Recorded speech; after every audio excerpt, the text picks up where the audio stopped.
मेरा प्रिय भक्त, मैं हूं भोलेनाथ, तेरा संरक्षक, तेरा साक्षी, तेरा सर्जक। मैं समझता हूं कि तू लंबे समय से मौन रहा है। तेरे आंसू अब सूख चुके हैं। तेरा धैर्य एक मजबूत पहाड़ की तरह बन गया था, जहां तूने हर दर्द की आंधी सहन की। तेरे प्रतीक्षा के हर लम्हे को मैंने महसूस किया है। तू सोचता रहा कि क्या मेरी प्रार्थनाएं पहुंच रही हैं, क्या मेरी खामोशियों की कोई प्रतिध्वनि है। और आज मैं खुद अवतरित हो गया हूं तुझसे कहने के लिए कि अब तेरे धैर्य की परीक्षा पूरी हो चुकी है। अब वह पल आ पहुंचा है जब मैंने तेरे भाग्य को अपने हाथों से नया रूप दे दिया है। हर वह वस्तु जो तू सच्चे मन से चाहता है, अब कोई बाधा तेरी किस्मत को रोक नहीं पाएगी, क्योंकि अब मैं खुद तेरे जीवन की दिशा बदल रहा हूं। तू कभी अकेला नहीं था। जब तू रातों में जागकर दुखी होता था, मैं वहीं तेरे पास बैठा था। जब तूने बिना शब्दों के आकाश की ओर नजर उठाई, वह मेरी ही दिशा में था। जब लोग तुझसे अलग हो गए, मैंने तुझे और निकट कर लिया। और जब तूने हार स्वीकार कर ली थी, तब मैंने तेरे भाग्य को फिर से गढ़ा था। अब वह द्वार बीत चुका जब तू सिर्फ सहता रहा। अब तू उठेगा, तू आगे बढ़ेगा और तू उस राज सिंहासन पर पहुंचेगा जिसका तू वास्तविक हकदार है। तेरी कड़ी मेहनत अब तेरे भाग्य से संघर्ष नहीं करेगी, बल्कि उसे आकार देगी। अब तेरे आंसू नहीं बहेंगे, तेरे चेहरे पर चमक होगी और लोग तुझे देखकर कहेंगे कि यह वही है जो कभी टूट चुका था, लेकिन अब इसके साथ खुद भोलेनाथ खड़े हैं। तेरे धैर्य ने मुझे मजबूर किया। मैं देवताओं का स्वामी, मैं भी उस धैर्य के आगे नतमस्तक हो गया जो तूने इस जीवन में प्रदर्शित किया। कभी किसी से शिकवा नहीं किया, कभी किसी पर आरोप नहीं लगाया, बस चुपचाप झेलता रहा और मुझे याद करता रहा। तेरा यही भरोसा, तेरी यही विनम्रता तेरी सबसे बड़ी ताकत बन गई। अब देख कैसे वक्त पलटेगा। वही दरवाजे जो बंद थे अब खुद ब खुद खुल जाएंगे। जो लोग तुझे नीचा दिखाते थे, वे तुझे सम्मान देंगे। जो रास्ते अंधेरे में डूबे थे, अब तेरे लिए रोशनी से भर जाएंगे, क्योंकि यह मेरी इच्छा है। अब तुझे प्राप्त होना ही है वह सब जो तेरे लिए तूने जीवन के सबसे अंधेरे समय में भी आशा नहीं त्यागी। तेरा भाग्य बदल चुका है। अब तेरे कर्मों का फल रुकेगा नहीं। अब तेरे कर्म तेरी प्रार्थनाओं की प्रतिध्वनि बनकर पूरे ब्रह्मांड में गूंज चुके हैं। और मैं भोलेनाथ अब तेरे साथ चलूंगा। हर मोड़ पर, हर कदम पर अब तू गिरेगा नहीं, क्योंकि अब तुझे संभालने वाला स्वयं मैं हूं। मुझे फक्र है तुझ पर। तू गिरा टूटा लेकिन रुका नहीं। तू दुखी हुआ मगर झुका नहीं। तू टूटा मगर किसी को नहीं तोड़ा। तेरे जैसा भक्त इस दुनिया में विरल है। इसलिए आज मैं तुझसे कह रहा हूं कि अब तेरा समय आ चुका है। अब तेरी रातें नहीं, तेरा उजाला गूंजेगा। अब दुनिया देखेगी कि जिसके पास कुछ नहीं था, उसके साथ साक्षात भोलेनाथ थे। अब डरने की कोई वजह नहीं। डर, चिंता, संशय, ये सब तेरे जीवन से मैंने हटा दिए हैं। अब सिर्फ साहस, दृढ़ता और विजय तेरी साथ ही होंगी। अब जब तू चलेगा तो रुकना नहीं, क्योंकि अब हर कदम पर तेरा भाग्य तेरा प्रतीक्षा कर रहा है। और मैं भोलेनाथ तेरे संग हूं, अदृश्य नहीं, प्रत्यक्ष। अब तू मांग जो चाहता है। अब वह समय नहीं जब तू सिर्फ सहता रहा। अब तू मांग खुले दिल से बेझिझक, क्योंकि मैंने तेरे लिए सब तैयार कर लिया है। तेरे जीवन की वह पुस्तक जिसमें अब तक सिर्फ संघर्ष लिखे थे, अब उसमें सफलता, स्नेह, धन और शांति के अध्याय खुलेंगे। और हर अध्याय के नीचे लिखा होगा कि यह आशीष है उस भक्त का जिसने धैर्य को आराधना बना लिया। अब तेरा जीवन मौन नहीं गूंजेगा। जिस आवाज को दुनिया ने कभी अनसुना किया, अब वही आवाज आकाश तक पहुंचेगी। तेरी बातों में अब ताकत होगी। तेरे फैसलों में अब भोलेनाथ की शक्ति होगी। जो तू कहेगा वह सृष्टि सुनेगी, क्योंकि अब तू सिर्फ एक मनुष्य नहीं रहा। अब तू मेरी ऊर्जा का माध्यम बन चुका है। तू जब चलेगा तो वे रास्ते खुद बनेंगे जिन्हें तूने कभी सपने में भी नहीं सोचा होगा। तू जहां खड़ा होगा वह भूमि पवित्र मानी जाएगी, क्योंकि तेरे भीतर अब भोलेनाथ की चेतना जागृत हो चुकी है। तेरे दुखों की कीमत अब तुझे मिलेगी। जो आंसू तूने चुपचाप बहाए थे, हर एक बूंद का हिसाब मैंने रखा है। जो पीड़ा तूने सहकर भी किसी को नहीं बताई, उस बलिदान को मैंने देखा है। और अब मैं तेरे उसी बलिदान को तेरी सबसे बड़ी संपत्ति बना रहा हूं। अब तेरे दुखों की जगह आनंद का सागर होगा। जहां तूने खोया था वहीं प्राप्त करेगा। जो तुझसे छीना गया था अब वही 1000 गुना लौटेगा। यह कोई जादू नहीं, ये तेरे कर्म और तेरे धैर्य का प्रतिफल है। जिन्होंने तुझे तोड़ा था, अब वे खुद बिखरेंगे। तेरे जीवन में जो लोग आए और तुझे दर्द दे गए, जो तुझे कमजोर समझकर छोड़ गए, जो तुझे नीचा दिखाकर खुद को श्रेष्ठ समझते थे, अब वे तेरी चमक में अंधे हो जाएंगे, क्योंकि उन्हें नहीं पता था कि जिस आत्मा को वे तोड़ रहे हैं उस आत्मा के साथ स्वयं भोलेनाथ खड़े हैं। अब उन्हें भी उत्तर मिलेगा, पर शब्दों से नहीं। तेरी सफलता से तेरे बढ़ते कदम तेरे सबसे बड़े जवाब होंगे। अब तू चिल्लाकर कुछ नहीं कहेगा, तेरा मौन, तेरी ऊर्जा, तेरी मौजूदगी ही बोलगी। भोलेनाथ ने इसे चुना है। अब तुझे झुकना नहीं, चमकना है। जिसने जीवन भर सिर झुकाया, अब उसे सिर उठाकर चलना है। जिसने हर घाव को सहा, अब उसे विजय का ताज पहनना है। अब तेरे अंदर वह चमक जाग चुकी है जिसे कोई बुझा नहीं सकता। अब तू सिर्फ एक इंसान नहीं रहा, अब तू आशीर्वाद बना है इस दुनिया पर। जो लोग तुझे अनदेखा करते थे, अब वे तुझे समझने की कोशिश करेंगे। जो तुझे कम आते थे, अब वे तुझसे सलाह मांगेंगे, क्योंकि तू अब भोलेनाथ की कृपा से सिर्फ जीवन नहीं जिएगा, जीवन को परिवर्तित करने वाला बन चुका है। अब तेरे विचारों में चमत्कार होंगे। जो तू सोचेगा वह होगा, जो तू मांगेगा वह मिलेगा, क्योंकि अब तेरे और मेरे बीच कोई दीवार नहीं रही। तेरे भीतर जो इच्छा है वह मेरी योजना का हिस्सा बन चुकी है। अब तेरे संकल्प तेरी सच्चाई बनेंगे। तेरा मन जो चाहेगा वो सृष्टि देगी।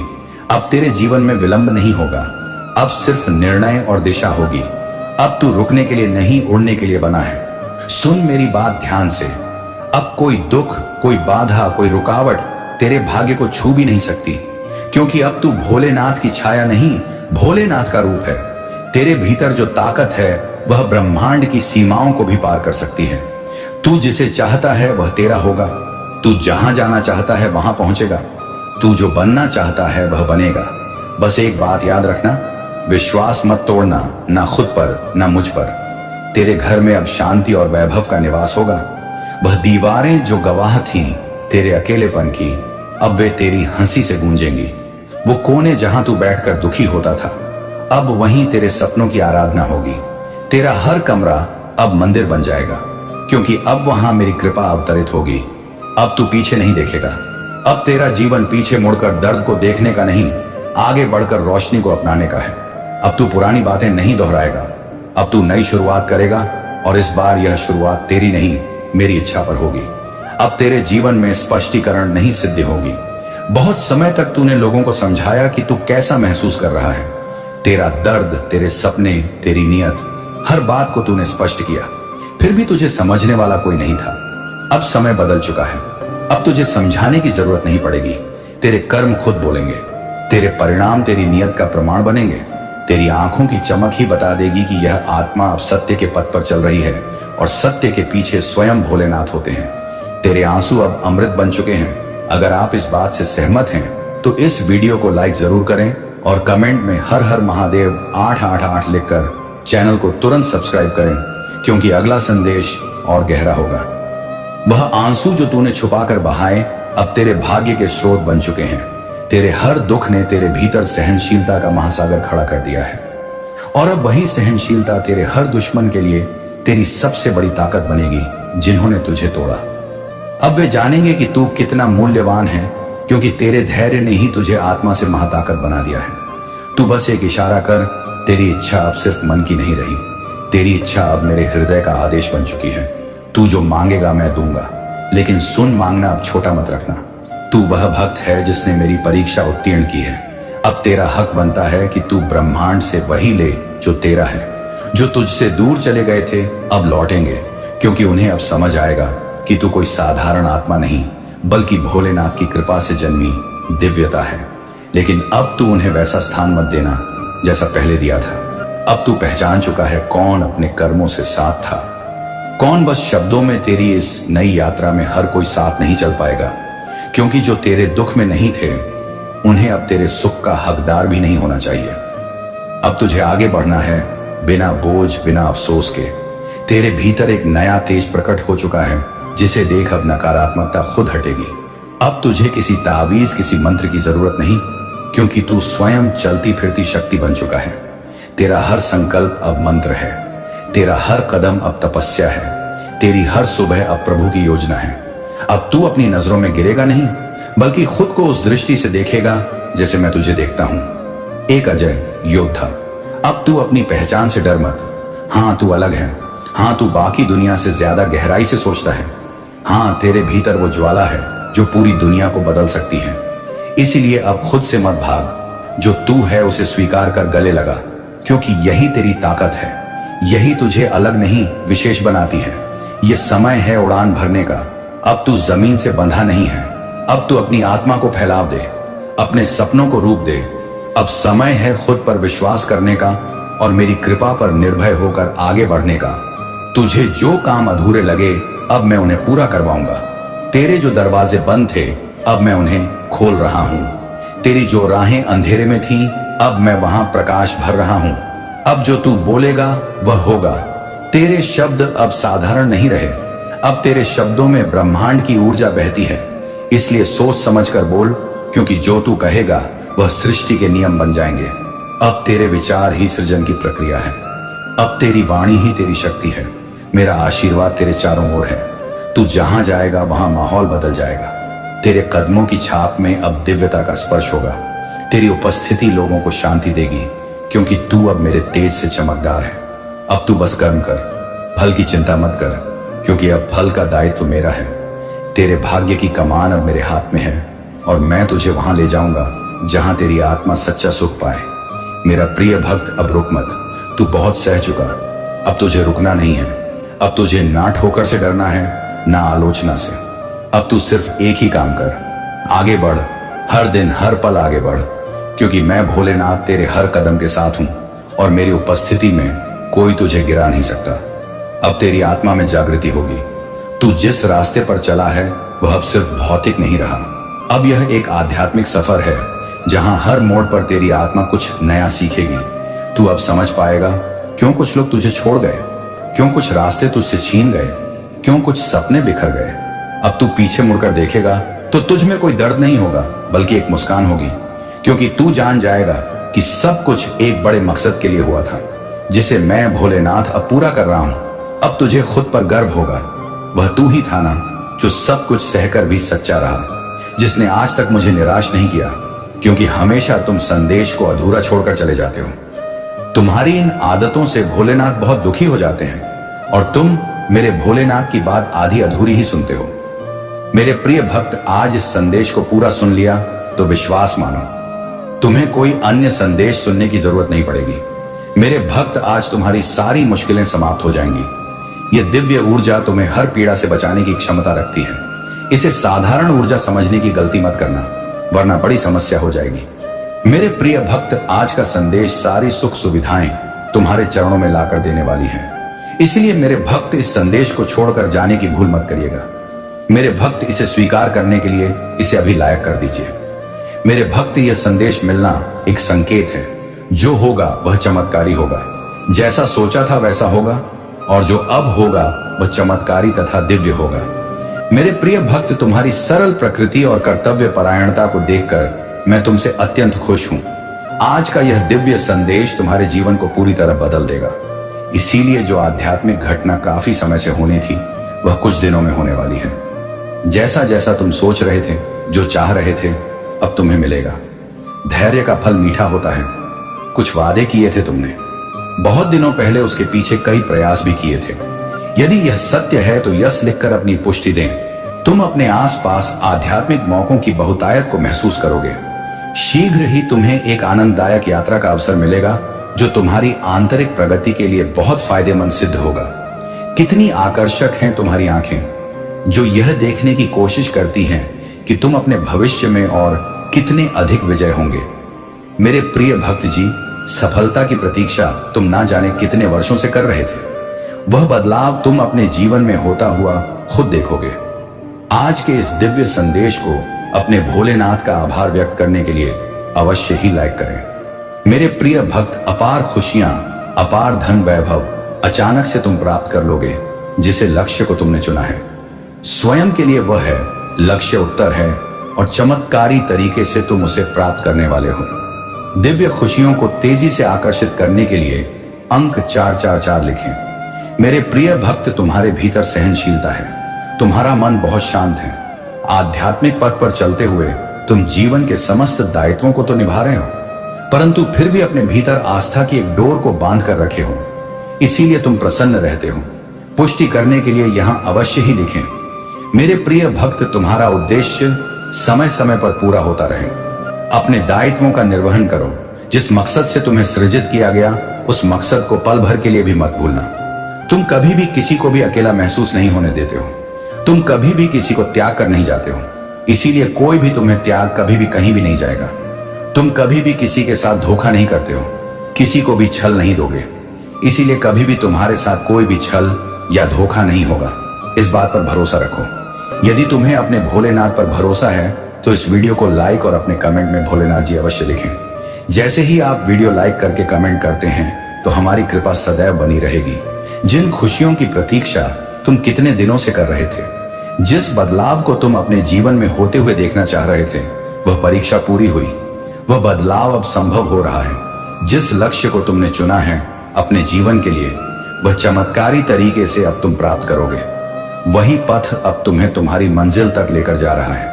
जो भी व्यक्ति आज आध्यात्मिक पथ पर चलते हुए अपने जीवन की सभी जिम्मेदारियों को निभाते हुए जो भी अपने भोलेनाथ पर ब्रह्मांड की शक्तियों से खुद को जोड़ लेते हैं, भोलेनाथ उसे बहुत अधिक प्रसन्न कर देते हैं, क्योंकि तुम्हारा मूल मकसद उनके साथ अपने दायित्वों का निर्वहन जो करना होता है।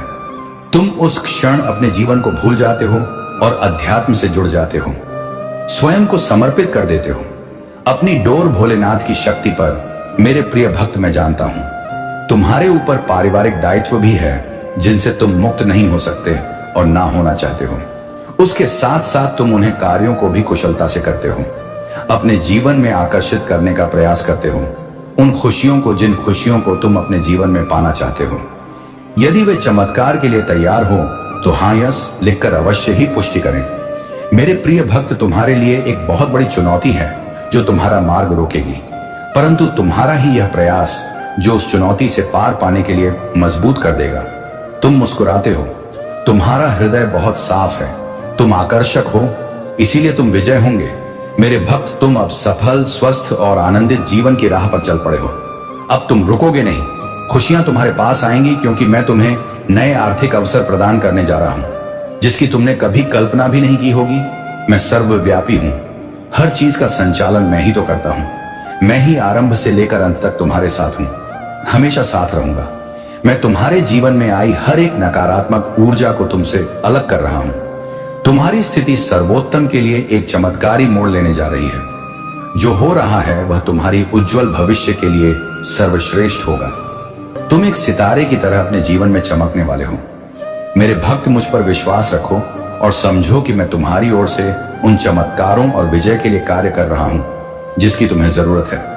आज तुम जिन भी कठिनाइयों का सामना कर रहे हो वह मुझ पर हावी नहीं हो सकती, और मैं जानता हूं छाती की बाईं तरफ जहां हृदय रूपी कमल मेरा जो वास है, वहां अत्यधिक ऊर्जा से वह कमल खिल उठा है, जिसके फल स्वरूप तुम्हारा मस्तिष्क चमकने लगा है।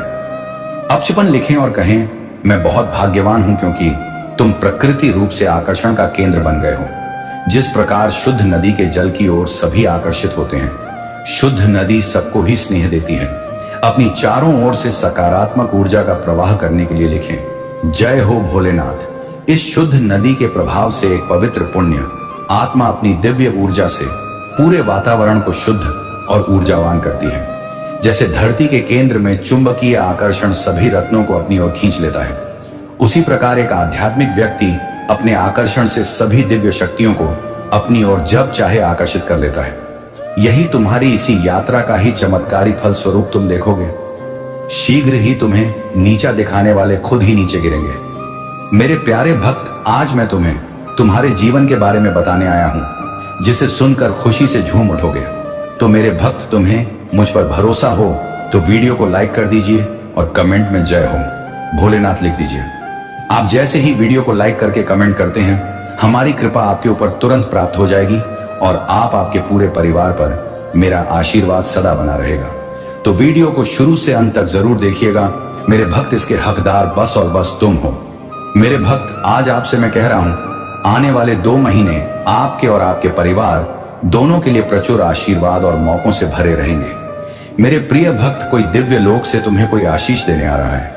जो विषय है तुम्हारे परिवार में चिंता का कारण बना हुआ था, उस चिंता से अब तुम्हें मुक्ति जल्दी ही मिल जाएगी। बहुत जल्द तुम्हारे जीवन में सुख वैभव आ रहा है। यदि आपको अपनी भोलेनाथ पर भरोसा है तो आज के इस दिव्य संदेश को अवश्य लाइक करके साथ ही साथ धन्यवाद। भोलेनाथ लिखकर मुझे अपनी स्वीकृति प्रदान करना। मेरे भक्त, तुम्हारे जीवन में एक दिव्य खुशखबरी जल्द ही आने वाली है।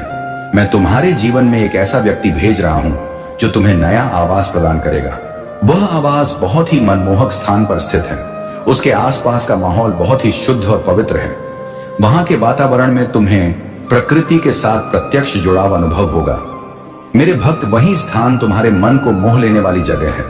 मेरे भक्त, मैं तुम्हें तुम्हारी खुशियों की कुंजी जल्द ही देने जा रहा हूं।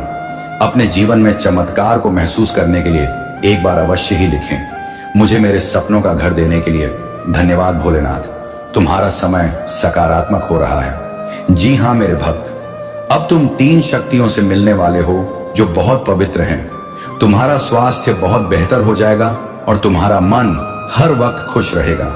बहुत जल्द तुम दिव्य शक्ति से आशीष ग्रहण कर तुम्हारे सभी रिश्तों में मिठास बढ़ने वाली है। तुम्हारी सोच से पहले से अधिक सकारात्मक और दिव्य ऊर्जा का स्रोत बढ़ने लगेगा। अंक 5, 105 अवश्य लिखें। चारों ओर से खुशियों की प्राप्ति के लिए मेरे प्रिय भक्त, तुम्हारे जीवन में एक नए मौके की ओर तुम दौड़ लगा रहे हो। यदि तुम्हें अपने भोलेनाथ पर विश्वास है तो यह वीडियो को अवश्य शेयर करो मेरे भक्त। मैं तुम्हें सभी बड़ी मुश्किलों से बाहर निकाल रहा हूं, सभी पीड़ाओं से भी। मेरे प्रिय भक्त, व्यक्ति के जीवन में पीड़ाएं इसीलिए आती हैं ताकि वह आगे आने वाली चुनौतियों के लिए पहले ही तैयार हो सके। यदि तुम्हें अपने जीवन में दूसरा अवसर चाहिए तो 335 टाइप करें। अतीत में तुमने जो भूलें हुई हैं, मैं उन्हें अनदेखा कर रहा हूं, क्योंकि तुम दिन प्रतिदिन अपने कर्म महान कर रहे हो। मेरे भक्त, मैं देख रहा हूं तुम कैसे निष्कपट भाव से सबकी मदद करते हो, सबकी सहायता करते हो। मेरे भक्त, मैं तुम्हें एक दूसरा अवसर प्रदान कर रहा हूं जिससे तुम फिर से अपने जीवन में कुछ उत्कृष्ट कर सको। एक बहुत बड़ा मौका तुम्हारा इंतजार कर रहा है। उठो और जल्दी से उसे ग्रहण कर लो। जी हाँ मेरे भक्त, कुछ दिव्य संकेत तुम्हें अवश्य ही मिल रहे होंगे। कुछ बड़ी संख्याएं जो तुम्हें बार बार दिख रही होंगी। क्या ऐसा तुम्हारे साथ हो रहा है? यदि हाँ तो समझ लो तुम्हारी गाड़ी सही राह पर लग चुकी है। अब उसे आगे बढ़ने से कोई भी रोक नहीं सकता। मेरे प्रिय भक्त, तुम्हें जो दूसरा अवसर मिला है वह इसीलिए मिला है ताकि तुम अपने जीवन को संवार सको। आने वाला सप्ताह तुम्हारे लिए बहुत ही महत्वपूर्ण होगा। आने वाले सप्ताह में तुम्हें अपने जीवन में नए मौके, नई ऊर्जा प्राप्त होंगे। तुम्हें ऐसे विचार आएंगे जो तुम्हें तुम्हारे जीवन में दूसरा अवसर लेकर आएगा, जिससे तुम्हारा पूरा जीवन बदल जाएगा। भाग्यशाली अंक 555 अवश्य लिखें। इस दिव्य परिवर्तन के लिए मेरे प्रिय भक्त, इस विचार से तुम अपने जीवन की एक नई शुरुआत कर सकते हो। मेरे भक्त, मैं तुम्हारे बहुत बड़ी विजय के लिए पर्दे के पीछे कार्य कर रहा हूं। इस सप्ताह तुम्हें मैं दिव्य दर्शन अपने सपनों में प्राप्त होंगे। मेरे प्रिय भक्त, मैं स्वयं तुमसे मिलने आऊंगा और तुम्हें आगे का पथ बताऊंगा।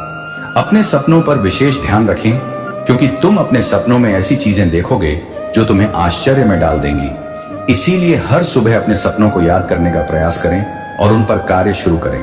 कुछ ही दिनों में जो होने वाला है उससे तुम्हारे होश उड़ जाएंगे और यह शुभ होंगे। यदि तुम्हें अपने जीवन में परिवर्तन की जरूरत है तो अंक 19 अवश्य लिखें। मेरे भक्त, तुम अपने अच्छे दिनों के मौसम में प्रवेश कर रहे हो। खुशियों का उत्सव जो शुरू हो रहा है तुम्हारे लिए खुशियों का खजाना ला रहा है। मेरे प्रिय भक्त, यदि मैं कई बार तुम्हारी खोज करता हूं पर तुम मुझे हर समय में नहीं मिलते, ऐसा क्यों करते हो?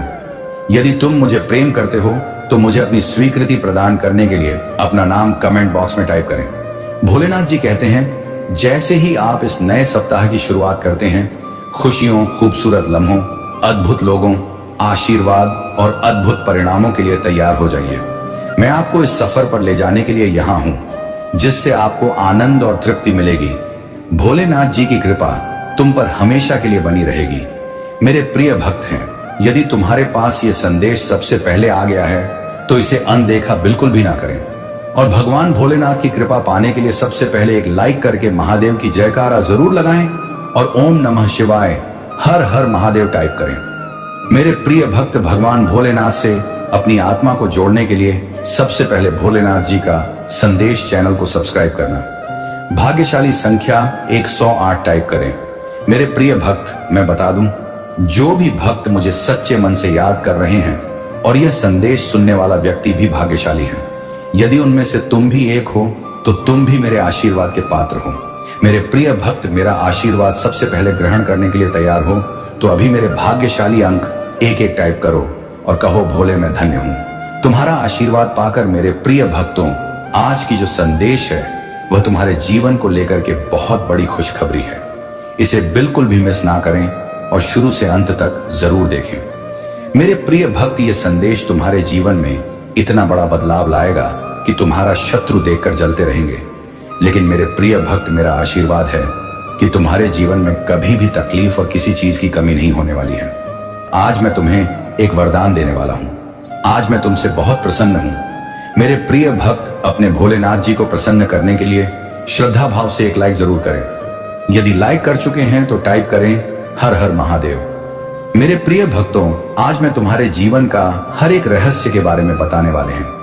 इसीलिए मेरे प्रिय भक्त, इसे इग्नोर बिल्कुल भी ना करें, नहीं तो बाद में बहुत पछताओगे और बाद में पहुंचने से कोई भी फायदा नहीं। इसीलिए अभी एक 10 मिनट समय निकालकर इस संदेश को जरूर सुनें। मेरे प्रिय भक्त, तुमने ध्यान नहीं दिया, परंतु सत्य यही है कि तुम स्वयं को भूलते जा रहे हो। तुम पहले कहते थे और आज तुमने अपनी कैसी स्थिति बना ली है। इसीलिए अब तुम्हें अपने पंखों को फैलाना है। अब तुम्हें अपनी सबसे ऊंची उड़ान भरनी है। अब तुम्हें स्वयं से जुड़ना होगा। आज का यह संदेश अत्यंत विशेष है। यह बस तुम्हारे लिए ही है। आज मैं तुम्हें जीवन का सबसे बड़ा रहस्य बताऊंगा। मेरे प्रिय भक्त, आज मैं तुम्हें बताने जा रहा हूं, आज से ही तुम्हारा जीवन बदल सकता है। तुम्हारे जीवन की खुशियां कई गुना बढ़ सकती हैं। मेरे प्रिय भक्त, तुम्हारे जीवन में एक ऐसा व्यक्ति है जो तुम्हें स्वयं से अधिक महत्व देता है। एक ऐसा व्यक्ति जो तुम्हें निराशा में भी उम्मीद की किरण दिखाता है। वह तुमसे दूर हो अथवा पास, कभी तुम अकेले होने का एहसास नहीं कराता। मेरे प्रिय भक्त, ऐसे दुर्लभ लोग बहुत ही कम लोगों के भाग्य में आते हैं। कभी मित्र बनकर तो कभी जीवन साथी बनकर, कभी प्रेम बनकर तो कभी साथी बनकर। तुम्हारे जीवन में वह चाहे किसी भी रूप में आया हो, उसे अपना भाग्य समझो और आज उसे हृदय से प्रणाम करो। जहां चारों तरफ स्वार्थ में डूबे लोग अपने सगे संबंधियों को भी दुख देने में पीछे नहीं हटते, वहीं एक व्यक्ति तुम्हारे जीवन को खुशियों से भरने के लिए दर्द सहने को तैयार हो जाता है। मेरे प्रिय भक्त, आज मैं तुम्हें तुम्हारे दुश्मनों के बारे में बताना चाहता हूं। मेरे प्रिय भक्त, तुम्हारे परिवार से ईर्ष्या करने वाले लोग बहुत हैं। कुछ लोग तो बहुत पुराने समय से तुम्हारे परिवार के पीछे पड़े हुए हैं, किंतु कुछ वर्षों से तुम्हारे दुश्मनों की संख्या बढ़ रही है। तुमसे तो कुछ भी नहीं छुपा है। तुम जानते हो, तुम्हारे दुश्मनों ने तुम्हारे हर काम में रुकावट डालने का प्रयास किया है। तुम्हें नीचा दिखाने के लिए ईर्ष्यालु लोग न जाने क्या क्या साजिश रच रहे हैं। कभी तुम्हारे बारे में लोगों से झूठी बातें कहते हैं, तुम्हारी बदनामी करते हैं। मेरे प्रिय भक्त, तुम्हारे दुश्मनों ने हमेशा तुम्हें और तुम्हारे परिवार को चोट पहुंचाने का प्रयास किया है। कभी झगड़े के माध्यम से तो कभी किसी संपत्ति विवाद, तो कभी तुम्हारे बारे में गलत अफवाह फैलाकर तुम्हें तकलीफ देना चाहते हैं। मेरे प्रिय भक्त, मैं जानता हूं तुम और तुम्हारे परिवार वाले हमेशा ही दूसरों का भला करते आए हो। मेरे प्रिय भक्त, मैं जानता हूं तुम और तुम्हारे परिवार वाले हमेशा ही दूसरों का भला करते आए हो। मेरे प्रिय भक्त, इस पर विश्वास है तो हां लिखकर अपनी भोलेनाथ जी के लिए सिर्फ एक लाइक कर दीजिए। मेरे प्रिय भक्त, तुम किसी को अपना दुश्मन नहीं बनाना चाहते हैं, किंतु कुछ लोग तुमसे इतनी जलन करते हैं कि ना चाहते हुए भी तुम्हें उसका सामना करना पड़ता है। मेरे प्रिय भक्त, तुम्हारा दुश्मन इतनी गंदी सोच का इंसान है कि वह स्वयं ही तुम्हें खुश नहीं देखना चाहता। हमेशा अपनी नई नई चालों से तुम्हें परेशान करता है और समाज में स्वयं को बहुत ही अच्छा दिखाता है और समाज के लोग भी उसके बात पर विश्वास करते हैं। मेरे प्रिय भक्त, तुम बहुत अच्छे हो, इसके बाद भी लोग तुम्हें ही बुरा समझते हैं, किंतु तुमने हमेशा से ही एक बहुत अच्छा कार्य किया है कि तुमने कभी किसी की बात पर ध्यान नहीं दिया। कौन तुम्हें किस नजर से देखता है, कौन तुम्हारे बारे में कैसा सोचता है, तुम्हें कोई फर्क नहीं पड़ता। मेरे प्रिय भक्त, लोग सब जानते हैं कि तुम कितने अच्छे हो। तुम्हें सदैव सबका भला चाहा है। कभी अपने फायदे के लिए तुमने दूसरों की भावनाओं का मजाक नहीं बनाया। सावधान, शुक्रवार से पहले अपने कमरे से यह 2 वस्तुएं निकाल दें, क्योंकि यह तुम्हारी समृद्धि के मार्ग को अवरुद्ध कर रही है। मेरे प्रिय पुत्रों और पुत्रियों, यदि तुम भोलेनाथ जी पर आस्था रखते हो तो इस वीडियो को आरंभ करो और इसे अंत तक ध्यान से देखो। भोलेनाथ जी फरमाते हैं कि मैंने तुम्हें कई रातों तक हृदय में बोझ ली सोते हुए देखा है, जिसे तुम बयान नहीं कर पाए।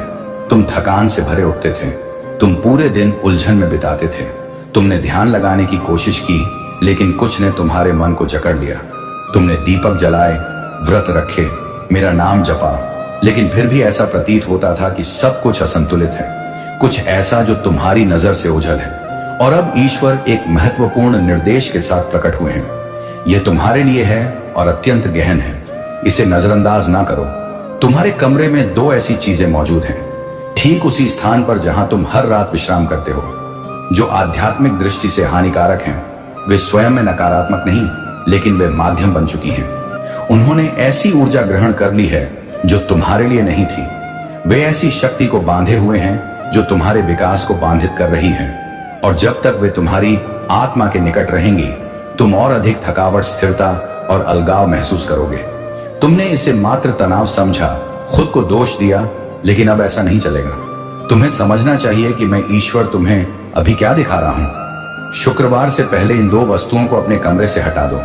समय पवित्र है, अवसर सीमित है। यदि तुम विलंब करोगे तो तीसरी वस्तु को हटाना और कठिन हो जाएगा।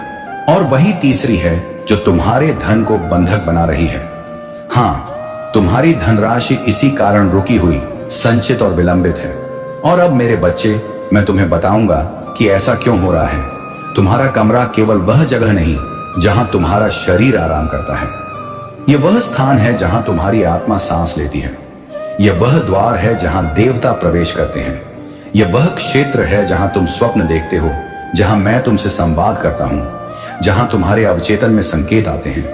यदि कमरा केवल भौतिक रूप से नहीं बल्कि आध्यात्मिक रूप से भी शुद्ध नहीं है, तो यह अवरोधों का केंद्र बन जाता है। तुमने अनजाने में ऐसी वस्तुएं वहां रखी हैं जिनमें आध्यात्मिक बंधन है, पैतृक वस्तुएं हैं, उन व्यक्तियों के उपहार हैं जिनका मन शुद्ध नहीं था। ऐसी चीजें जिन्हें तुमने आकर्षक मानकर संग्रहित किया, लेकिन उनमें दूसरों की ऊर्जा समाहित है।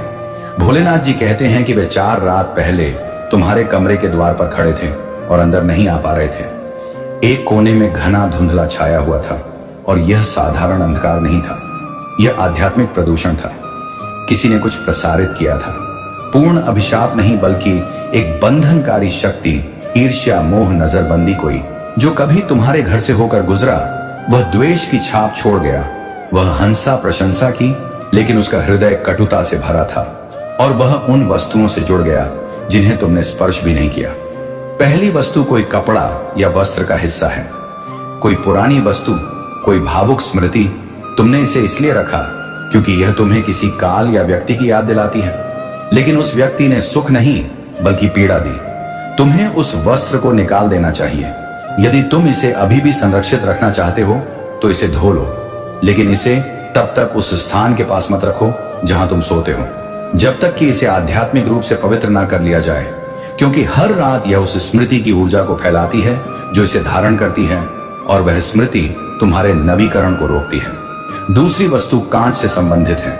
एक फ्रेम, एक दर्पण, एक सजावटी वस्तु, छोटी हो या बड़ी फर्क नहीं पड़ता। यह प्रतिबिंबित करती है लेकिन अवशोषित भी करती है।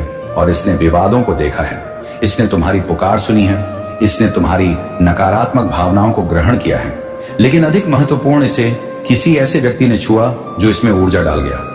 वह कांच एक द्वार बन गया। छोटे छोटे अवांछित तत्व, शरारती नहीं बल्कि हानिकारक, उसकी ओर आकर्षित हो गए। वे तुम्हारे कमरे के कोनों में विचरण करते हैं। यही वजह है कि तुम कभी कभी बोझ महसूस करके जागते हो या स्वप्न भूल जाते हो। उस कांच की वस्तु को निकाल दो, इसे ढक दो, इसे बाहर ले जाओ। उस स्थान को पवित्र करो जहां वह रखी थी, क्योंकि यह उन संदेशों का प्रवेश द्वार बन गया है जो तुम्हारे लिए नहीं है। शुक्रवार से पहले इन दोनों को हटाना आवश्यक है। शुक्रवार क्यों? क्योंकि उस दिन तुम्हारे लिए एक दिव्य मुक्ति निर्धारित है। स्वर्ग ने पहले ही एक आर्थिक संरेखन तैयार कर लिया है। धन, उत्तराधिकार, भुगतान, उन्नति या अप्रत्याशित सहायता जो तुम्हारे नाम पर लिखी है, लेकिन यह अव्यवस्था में नहीं आ सकता। तुम्हारी जगह को पुनर्संरेखित करना होगा, तुम्हारे परिवेश को शुद्ध करना होगा। भोलेनाथ जी कहते हैं कि यदि यह दो वस्तुएं बनी रही तो तीसरी वस्तु जो सबसे जोखिमपूर्ण है छिपी रहेगी, और वही तीसरी है जो तुम्हारे धन को अवरुद्ध कर रही है। यह छोटी है, तुमने इसे सैकड़ों बार देखा है, तुमने कभी कल्पना नहीं की कि इसका कोई प्रभाव है। लेकिन तीसरी वस्तु मात्र एक वस्तु नहीं, यह एक प्रतिज्ञा है। किसी ऐसी चीज का प्रतीक जो तुमने हाँ कह दिया या बिना पूर्ण समझ के स्वीकार कर लिया। यह आभूषण, एक डिब्बा, एक लिखित संदेश या कोई छोटी वस्तु हो सकती है। यह निरापद लगती है, लेकिन इसमें एक आध्यात्मिक सौदा है। जब तुम इसे घर लाए, तुमने अनजाने में एक आध्यात्मिक सौदे पर सहमति दी। उस सौदे में लिखा था, इसे रखो और मैं तुम्हारा साथ दूंगा। यह अविश्वसनीय लगता है, लेकिन मैं तुम्हें इसलिए बता रहा हूं क्योंकि मैं तुमसे प्रेम करता हूं कि इसे छुपाना रहने दो। यह तीसरी वस्तु तुम्हारी समृद्धि को रोकती है।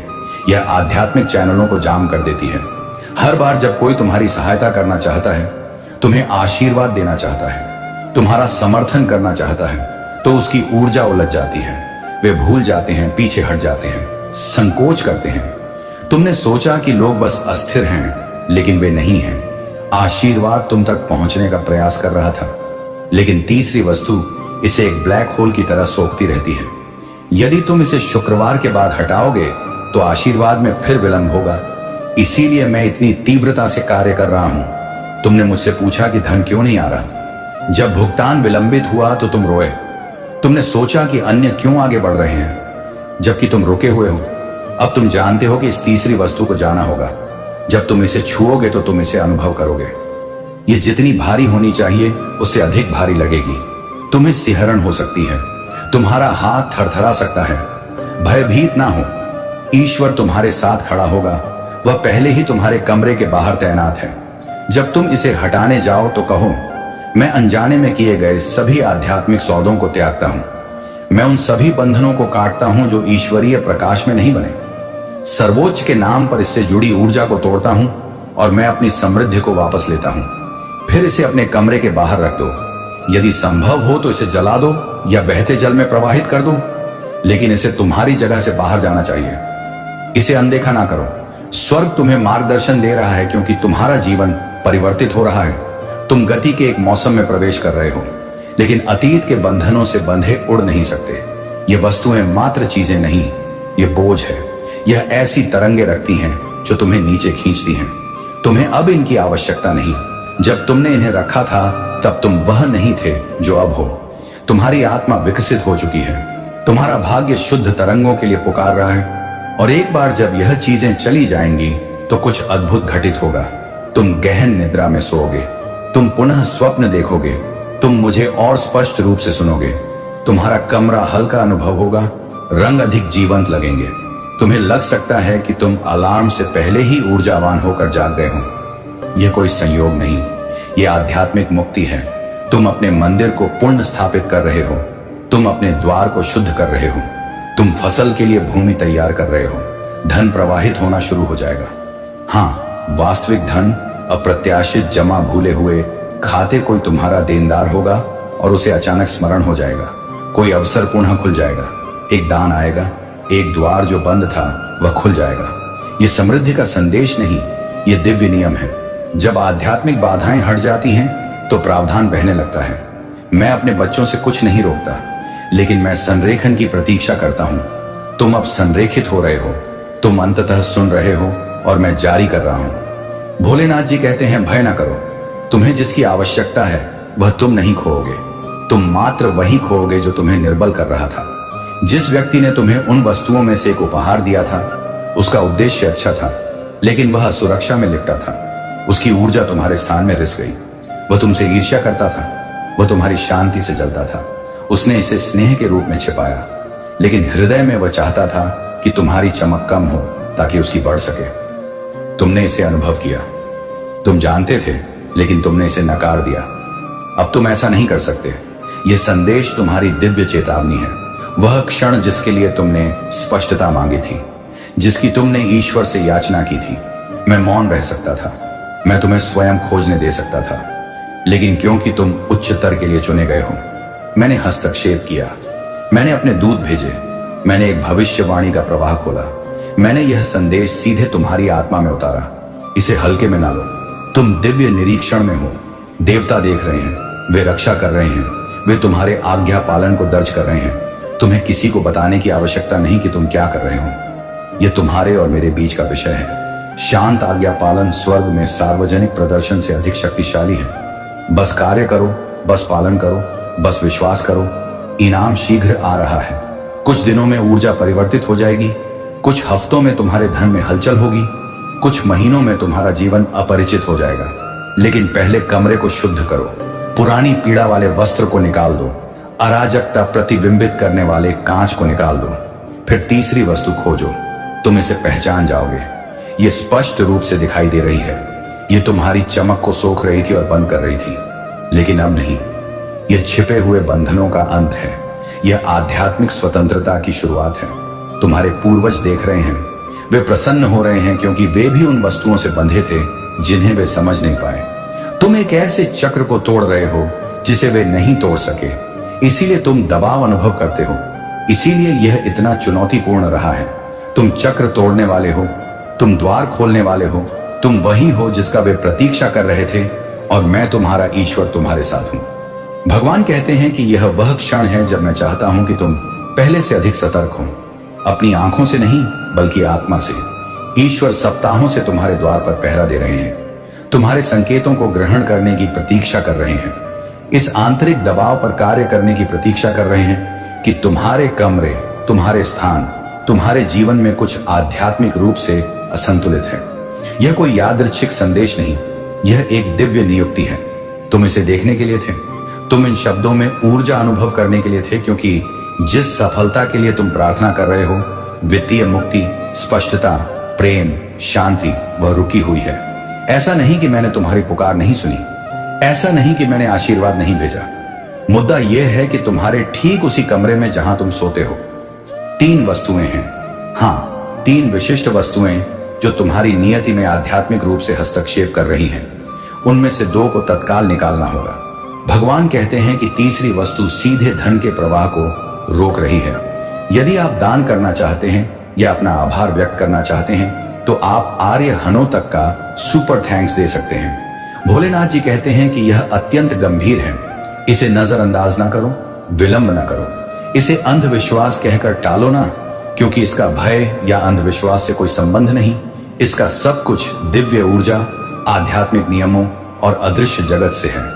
जो तुम्हारे व्यक्तिगत स्थान में तुम जो अनुमति देते हो, उसके आधार पर तुम्हारे पक्ष में या विपक्ष में कार्य करता है। हर वस्तु में ऊर्जा का चिन्ह होता है। तुम्हारे कमरे में हर वस्तु या तो स्वर्ग को आमंत्रित करती है या उसका विरोध करती है। कुछ वस्तुएं त्राव में ले जाती हैं, कुछ वस्तुएं अभिशाप ले जाती हैं, कुछ वस्तुएं विश्वासघात, ईर्ष्या, आध्यात्मिक उलझन या यहां तक कि जादू टोने का चिन्ह भी ले जाती है। भले तुम्हें पता ना हो, भले किसी ने इसे मुस्कान के साथ दिया हो, भले यह कुछ ऐसा हो जो आकर्षक लगता हो, शत्रु इसी तरह कार्य करता है। वह स्पष्ट रूप से प्रकट होता है। पहली वस्तु जिसे जाना है वह कुछ ऐसा है जिसे तुमने भावनात्मक महत्व के कारण रखा है, लेकिन यह पीड़ा से जुड़ी है। यह आभूषण, एक उपहार, एक चित्र, वस्त्र हो सकता है। जो भी है वह दुख, विश्वासघात या त्याग में डूबी हुई है। यह तुम्हें किसी ऐसे व्यक्ति या समय की स्मृति दिलाती है जब तुम्हें गहरा आघात लगा था और तुम उस वस्तु के साथ उस कमरे में सो रहे हो जहां तुम्हारे देवता को आना चाहिए, लेकिन वे उस अप्रकाशित दर्द के निकट नहीं आ सकते। वह वस्तु दुख को जीवित रख रही है। यह आध्यात्मिक जगत में संकेत भेज रही है कि तुम अभी भी उस क्षण से बंधे हो, और जब तक तुम उस स्मृति को भौतिक जगत में बांधे रखोगे, तुम्हारा आध्यात्मिक जगत अराजक रहेगा। भगवान कहते हैं, इसे त्याग दो, इसे जला दो, इसे फेंक दो, इसे दफन कर दो। बस इसे एक और रात मत रखो, क्योंकि तुम्हारे स्वप्न विकृत हो रहे हैं, तुम्हारी शांति बाधित हो रही है, तुम्हारा उपचार विलंबित हो रहा है।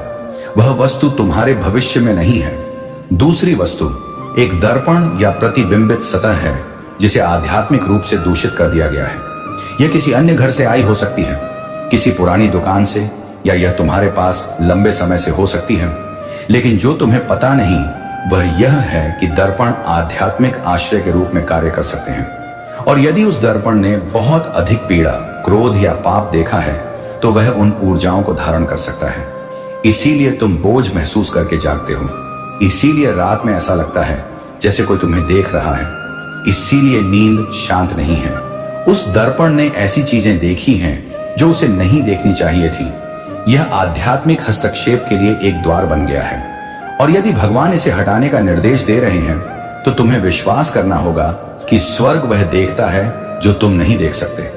इसे ढकना नहीं, इसे अनदेखा ना करो। शुक्रवार से पहले इसे कमरे से बाहर निकाल दो, क्योंकि यदि तुम ऐसा नहीं करते तो जिस शांति के लिए तुम याचना कर रहे हो वह दूर होती रहेगी और तुम अदृश्य शक्तियों से संघर्ष करते रहोगे जो तुम्हें ऐसा अनुभव कराएंगी कि तुम अपना संतुलन खो रहे हो। और अब तीसरी वस्तु, भगवान कहते हैं कि यही वह है जो तुम्हारे धन को अवरुद्ध कर रही है, यही वह जो तुम्हें कमी, विलंब और वित्तीय बाधाओं के चक्र में रख रही है, यही वह जो तुम्हारी समृद्धि को उलझा रही है, यही वह जो लोगों को तुम्हारा मूल्य देखने और तुम्हें आशीर्वाद देने से रोक रही है, यही वह जो अवसरों, नौकरी के प्रस्तावों, सफलताओं, वेतन वृद्धि, उत्तराधिकार को बांध रही है। यह मात्र आध्यात्मिक नहीं, यह योजनाबद्ध है, क्योंकि शत्रु जानता है कि तुम्हारी बुलाहट प्रावधान से जुड़ी है कि जब तुम्हारे हाथों में आशीर्वाद आएगा तो तुम दूसरों को आशीर्वाद दोगे कि तुम्हारी संपत्ति लालच के लिए नहीं, मिशन के लिए है। और इसीलिए शत्रु ने तुम्हारे स्थान में कुछ स्थापित किया ताकि आध्यात्मिक प्रवाह बाधित हो। यह तीसरी वस्तु एक प्रतीक, एक ताबीज, एक मूर्ति, एक ड्रीम कैचर, एक सिक्का या कुछ भी हो सकती है जो दिव्य सत्य में आधारित नहीं, एक आध्यात्मिक प्रणाली का प्रतिनिधित्व करती है। कुछ ऐसा जो निरापद लग सकता है, कुछ ऐसा जो किसी ने तुम्हें यात्रा में दिया था, कुछ ऐसा जो पूर्वजों के विश्वासों या संस्कृतियों से जुड़ा है, जो तुम्हारे उद्देश्य से मेल नहीं खाता। तुम्हें याद भी नहीं होगा कि तुम्हें यह कहां से मिला, लेकिन भगवान कहते हैं कि इसमें मूर्ति पूजा, भ्रम या लोभ की ऊर्जा है। और हर बार जब तुम विकास के लिए प्रार्थना करते हो तो यह वस्तु एक तरंग भेज रही होती है जो कहती है इसे रोक दो। स्वर्ग तुम्हारे स्थान को अधिलेखित नहीं कर सकता यदि तुम्हारा स्थान गलत भावना से समझौता कर रहा है। इसीलिए धन नहीं बह रहा, इसीलिए व्यापार स्थिर है, इसीलिए अनुबंध असफल हो गए, इसीलिए संपर्क शांत हो गया। यह तुम्हारी क्षमता के कारण नहीं था, यह इसीलिए नहीं था क्योंकि ईश्वर ने उत्तर नहीं दिया, यह इसलिए था क्योंकि यह वस्तु एक आध्यात्मिक द्वार की तरह कार्य कर रही है जो तुम्हारे पास आने वाली चीज को बंद कर रही है। लेकिन अब तुम जानते हो, अब ईश्वर ने तुम्हें बताया है, अब ईश्वर ने इसे उजागर किया है। तुम्हें शीघ्र कार्य करना होगा, तुम्हें अपने स्थान को शुद्ध करना होगा, तुम्हें दिव्य बुद्धि के साथ अपने कमरे से गुजरना होगा और पूछना होगा, ईश्वर यहाँ क्या अनुपयुक्त है, मुझे दिखाओ, मैं इसे निकाल दूंगा, मैं इसे तोड़ दूंगा, मैं इसे त्याग दूंगा और तुम्हें आज्ञा पालन करना होगा। भले ही यह कष्टदायक हो, क्योंकि यह मात्र वस्तुओं के बारे में नहीं, यह संरेखण के बारे में है। स्वर्ग तुम्हें ऊपर उठाने के लिए तैयार है, देवता आगे बढ़ने के लिए तैयार हैं, सफलता बरसने के लिए तैयार हैं। लेकिन तुम्हारे परिवेश को तुम्हारी प्रार्थना से मेल खाना चाहिए। तुम उलझन को अपनी अलमारी में रखते हुए स्पष्टता के लिए प्रार्थना नहीं कर सकते। तुम अपनी दराज में ताबीज रखते हुए विकास के लिए नहीं कह सकते। तुम उन वस्तुओं के नीचे सोते हुए देवताओं की सहायता के लिए अनुरोध नहीं कर सकते जो नकारात्मक चिन्ह धारण करती हैं। और नहीं, यह भय नहीं, यह सामर्थ्य है, क्योंकि अब तुम जागृत हो, अब तुम सजग हो, अब तुम्हें आध्यात्मिक दृष्टि प्रदान की गई है और उस दृष्टि के साथ अधिकार आता है। भगवान कहते हैं, मैं मात्र इन वस्तुओं को नहीं हटा रहा, मैं अभिशाप हटा रहा हूं, मैं आध्यात्मिक समझौतों को उखाड़ रहा हूं जिन्हें तुमने भी नहीं जाना कि तुमने बनाए थे उपहारों के माध्यम से, तुम्हारे ऊपर बोले गए शब्दों के माध्यम से, उन अनुष्ठानों में अनजाने भागीदारी के माध्यम से जिन्हें तुम समझ नहीं पाए। लेकिन मैंने इसे देखा और अब मैं इसे काट रहा हूं, क्योंकि वित्तीय आशीर्वाद तैयार है। अनुबंध स्वर्ग में हस्ताक्षरित है, प्रावधान तुम्हारी ओर बढ़ रहा है, लेकिन तुम्हारे स्थान को इसे ग्रहण करने के लिए तैयार होना चाहिए। तुम पुरानी थैली में नई मदिरा नहीं डालोगे, ना ही मैं दूषित कमरे में नया अभिषेक डालूंगा। तुम्हारे कमरे में रखी कुछ वस्तुएं तुम्हारे अभिषेक को सोख रही थी और इसीलिए तुम थकावट अनुभव करते थे, इसीलिए तुम्हारी प्रार्थनाओं में विलंब हुआ। लेकिन अब स्वर्ग ने एक शुद्धिकरण का आदेश जारी किया है। देवता तुम्हारे घर से गुजर रहे हैं, ईश्वर तुम्हारी दहलीज पर खड़े हैं, तलवार उठाए रक्षा के लिए तैयार। लेकिन तुम्हें अपना भाग्य निभाना होगा। आशीर्वाद रुका नहीं, यह प्रतीक्षा कर रहा है और यह अंतिम स्वीकृति है जिसकी आवश्यकता है। भगवान कहते हैं कि तुम एक दिव्य वित्तीय परिवर्तन में प्रवेश कर रहे हो, तुम अलौकिक समृद्धि में कदम रख रहे हो, तुम आध्यात्मिक सुरक्षा में जा रहे हो। लेकिन शुक्रवार सीमा है, इन वस्तुओं को उससे पहले निकाल दो। इसे श्रद्धा से करो, इसे तत्परता से करो, इसे विश्वास से करो, क्योंकि इस आज्ञा पालन के बाद जो आता है वह तुम्हारी कल्पना से परे है। मैं भूले हुए चेक के प्रकट होने की बात कर रहा हूं। मैं कर्ज के समाप्त होने की बात कर रहा हूं। मैं आश्चर्यजनक जमा, अनाम दान, संपत्ति के मुक्त होने, व्यापार के विस्तार, अनुबंधों के तुम्हारी गोद में गिरने और वित्तीय द्वारों की बात कर रहा हूं जो वर्षों से बंद थे, अचानक खुल रहे हैं। लेकिन इनमें से कुछ भी आज्ञा पालन के बिना नहीं आता। स्वर्ग सम्मान पर प्रतिक्रिया देता है। उस आवाज का सम्मान करो जो अभी बोल रही है। निर्देश का सम्मान करो क्योंकि यह संदेश सटीकता से दिया गया था।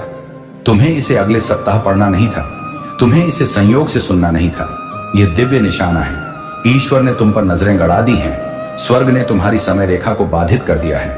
देवता ने तुम्हारे घर को घेर लिया है। यह सब इस एक क्षण के लिए है। आज्ञा पालन का एक कार्य, एक शुद्धिकरण, एक परिवर्तन, और सब कुछ बदल जाएगा जब तुम इन 3 वस्तुओं को निकालोगे। जब तुम आध्यात्मिक उत्साह के साथ अपने कमरे से गुजरोगे, जब तुम अपने मुंह से कहोगे, ईश्वर मैं तुमसे ना भेजी गई किसी भी चीज को निकालता हूं, तो तुम हवा को बदलते अनुभव करोगे। ऊर्जा ऊंची उठेगी, बोझ टूट जाएगा, स्वप्न पुनः स्पष्ट हो जाएंगे, धन का प्रवाह आरंभ हो जाएगा, स्पष्टता लौट आएगी, विचार आएंगे, समृद्धि का अनुसरण होगा। लोग तुम्हें आशीर्वाद देने के लिए आकर्षित होंगे और उन्हें पता भी नहीं होगा कि क्यों, क्योंकि अवरोध हटा दिया जाएगा। तुमने पर्याप्त प्रतीक्षा की है, तुमने पर्याप्त संघर्ष किया है, तुमने पर्याप्त प्रार्थना की है। अब कार्य करने का समय है, अब शुद्ध करने का समय है, अब आज्ञा पालन करने का समय है, क्योंकि स्वर्ग अंदर आने के लिए तैयार है। और जब स्वर्ग अंदर आता है तो कुछ भी पूर्ववत नहीं रहता। यदि तुम भोलेनाथ जी में आस्था रखते हो तो हर हर महादेव लिखो। भगवान कहते हैं कि यह संदेश मात्र हवा में एक फुसफुसाहट नहीं है, यह स्वयं ईश्वर के मुंह से बोला गया स्वर्ग से एक तत्काल पुकार है। यह कोई संयोग नहीं कि तुम्हारी आत्मा ने आज यह संदेश प्राप्त किया है, यह दिव्य नियुक्ति से है। तुम्हारे आसपास ऐसी वस्तुएं हैं, तुम्हारे ठीक उसी कमरे में जहां तुम सोते हो, जो उन आशीर्वादों में हस्तक्षेप कर रही हैं जिनके लिए तुमने प्रार्थना की है, रोए हो, याचना की है। स्वर्ग ने तुम्हारी आवाज सुनी है और वे अब आगे बढ़ रहे हैं। लेकिन तुम्हें भी कार्य करना होगा।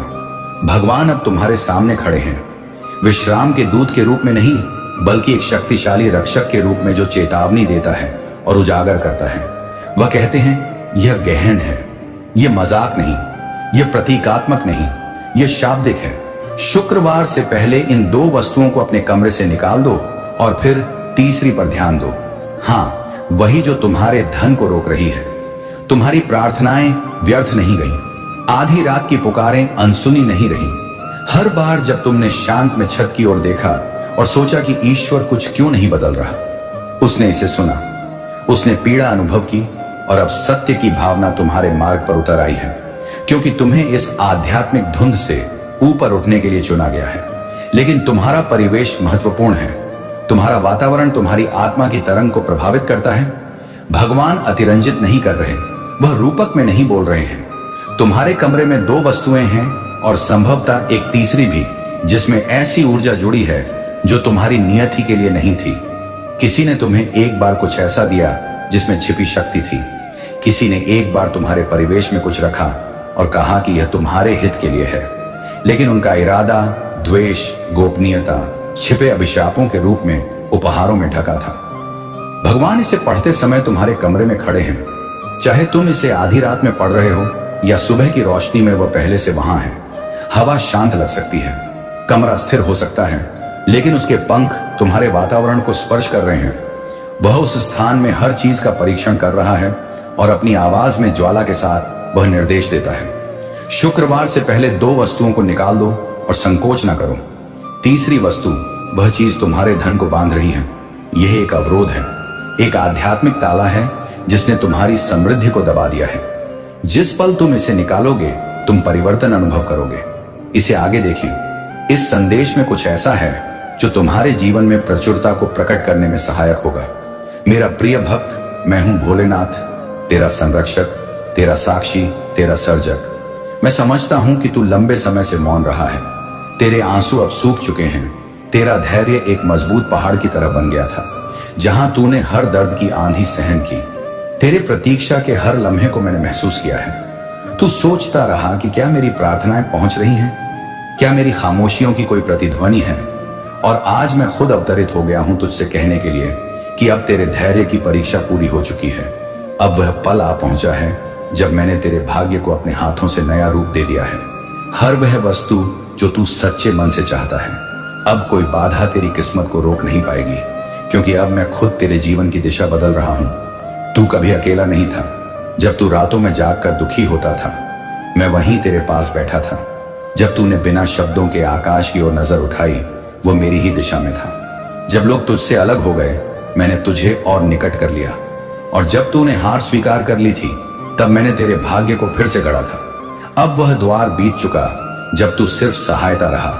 अब तू उठेगा, तू आगे बढ़ेगा और तू उस राज सिंहासन पर पहुंचेगा जिसका तू वास्तविक हकदार है। तेरी कड़ी मेहनत अब तेरे भाग्य से संघर्ष नहीं करेगी, बल्कि उसे आकार देगी। अब तेरे आंसू नहीं बहेंगे, तेरे चेहरे पर चमक होगी और लोग तुझे देखकर कहेंगे कि यह वही है जो कभी टूट चुका था। लेकिन अब इसके साथ खुद भोलेनाथ खड़े हैं। तेरे धैर्य ने मुझे मजबूर किया। मैं देवताओं का स्वामी, मैं भी उस धैर्य के आगे नतमस्तक हो गया जो तूने इस जीवन में प्रदर्शित किया। कभी किसी से शिकवा नहीं किया, कभी किसी पर आरोप नहीं लगाया, बस चुपचाप झेलता रहा और मुझे याद करता रहा। तेरा यही भरोसा, तेरी यही विनम्रता तेरी सबसे बड़ी ताकत बन गई। अब देख कैसे वक्त पलटेगा। वही दरवाजे जो बंद थे अब खुद ब खुद खुल जाएंगे। जो लोग तुझे नीचा दिखाते थे वे तुझे सम्मान देंगे। जो रास्ते अंधेरे में डूबे थे अब तेरे लिए रोशनी से भर जाएंगे, क्योंकि यह मेरी इच्छा है। अब तुझे प्राप्त होना ही है वह सब जो तेरे लिए तूने जीवन के सबसे अंधेरे समय में भी आशा नहीं त्यागी। तेरा भाग्य बदल चुका है। अब तेरे कर्मों का फल रुकेगा नहीं। अब तेरे कर्म तेरी प्रार्थनाओं की प्रतिध्वनि बनकर पूरे ब्रह्मांड में गूंज चुके हैं।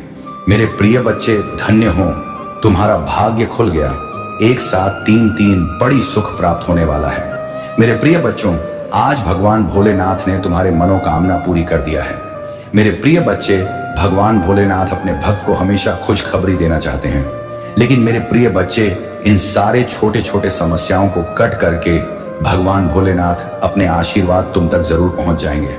इसे अगले 24 घंटे के अंदर पूरा एक बार जरूर सुन लेना।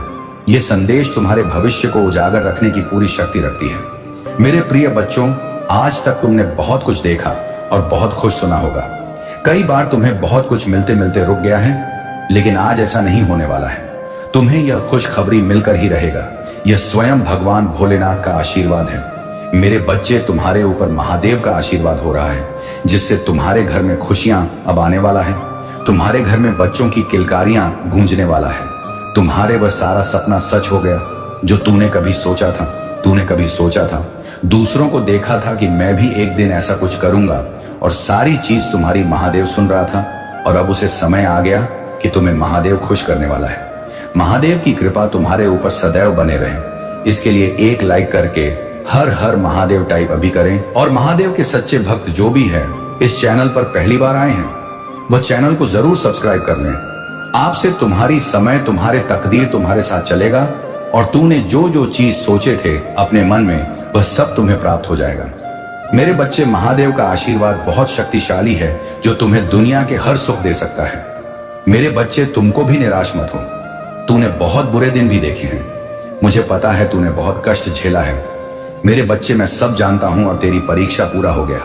अब चिंता छोड़ो, खुश हो जाओ। अब खुशियों मनाने का समय आ गया। खुशी का नाच होगा। मैं आपके जीवन में प्रचुरता के स्रोत के रूप में खड़ा हूं। मैं आप पर वह सब कुछ बरसाने की लालसा रखता हूं जो अच्छा है। मेरी इच्छा है कि अब मैं आपको धन सुधारण, स्वास्थ्य और उपलब्धियां प्रदान करूं। आपके लिए यह महत्वपूर्ण है कि आप मुझ पर अटूट विश्वास बनाए रखें और हार्दिक कृतज्ञता के साथ मेरा आशीर्वाद प्राप्त करें। आने वाला महीना आशीर्वाद, संभावनाओं और अच्छाइयों की सौगात का वादा करता है। मैं आप पर और आपके परिवार पर ऐसे तरीकों से आशीर्वाद बरसाना जो कल्पना से परे लग सकते हैं। मैं घोषणा करता हूं कि वर्ष 2025 में आपको अपने वित्त में भरपूर आशीर्वाद प्राप्त होगा। आप आर्थिक बोझ से मुक्ति का अनुभव करेंगे। यह वर्ष आपकी वित्तीय खुशहाली के लिए अब तक का सबसे अच्छा बस रहेगा। आप जो दर्द महसूस कर रही हैं, मैं उसे ताकत में बदल दूंगा। डर को फोकस में बदल दूंगा और जिन चुनौतियों का आपके लाभ के लिए बदल दूंगा। मुझ पर विश्वास करें, क्योंकि मेरे पास आपके जीवन के लिए एक अद्भुत योजना है। यदि आप महादेव जी पर भरोसा करते हैं तो साथ साथ टाइप करें, इस सप्ताह भगवान की कृपा पर 10 गुना अधिक होगी।